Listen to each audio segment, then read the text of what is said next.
Chapter 6. Weary of love. Thou hast not called upon me, O Jacob, but thou hast been weary of me, O Israel. Isaiah 43 verse 22. The pained cry seems to burst forth unbidden and irrepressible from the heart of infinite love. Listen, hear him out of the depth of his sorrowful, pierced heart, saying, Thou hast been weary of me. You cannot hear it unless you listen intently, for he is too pained to be angry, it touches him too deeply to be uttered in loud tones. Besides, his heart is so full of love that there is never any room for anger towards his own, his redeemed. Does not the whole of this chapter make us ashamed, if we are conscious that the utterance of the 22nd verse is for us? Surely we have not forgotten the time when we were, it seemed, forever expelled from the kingdom because of our sin. Nor how the king devised means that his banished be not expelled from him, 2 Samuel 14 verse 14, the only means being the sacrifice of his only and well-beloved Son, whom he sent forth to suffer death, the penalty of sin, in our stead. Read the whole chapter, and see how, having made you his own, he pledges himself to guard his treasure from all that may hurt it, telling us that whatever our circumstances may be, he will be with us.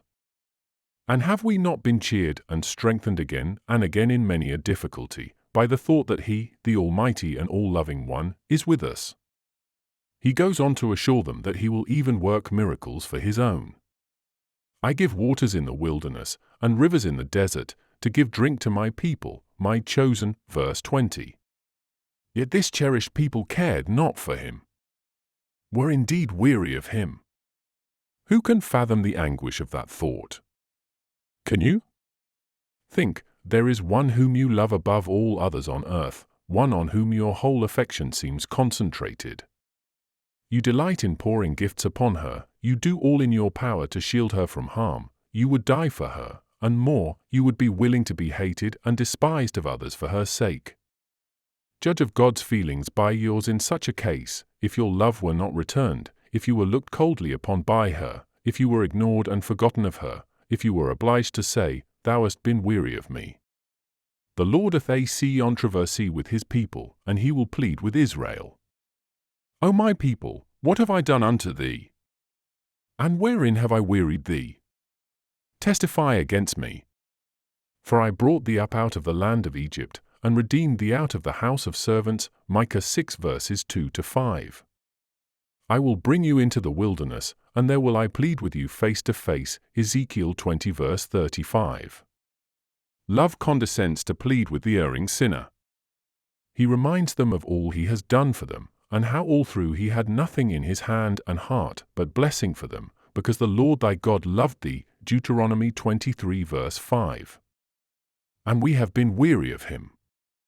There have been times in our life when all has seemed failure, and despair has so filled our hearts that we have been weary of men, and weary too of our loving patient Jesus. Perhaps it is so now with you. What is it that has brought this black cloud over your bright sky?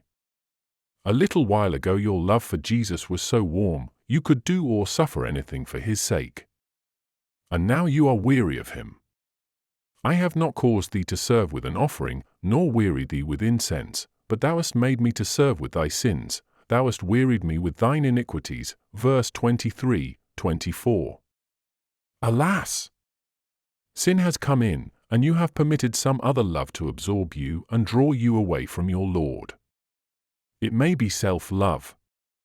It may be some human love. It may be love of the world in one of its varied forms. Perhaps you scarcely know what it is, only you know you feel utterly weary, and wish in yourself that you could die. The Lord feels your weariness of him deeply. With pain the utterance is forced from his lips, Thou hast been weary of me. But, such is his love, he hastens to call his poor unhappy child to rest on his bosom. Come unto me, all ye that labor, literally, are weary, and are heavy laden, and I will give you rest. Yes, come to him, rest once more in those arms, look up into that face which a while ago was full of grief that you could be weary of him, see it now beaming with tender pity and love. Hear him say, even I, am he that blotteth out thy transgressions for mine own sake, and will not remember thy sins. Verse 25. I have blotted out, as a thick cloud, thy transgressions, and, as a cloud, thy sins. Return unto me. For I have redeemed thee. Chapter 44:22. Sing, O ye heavens!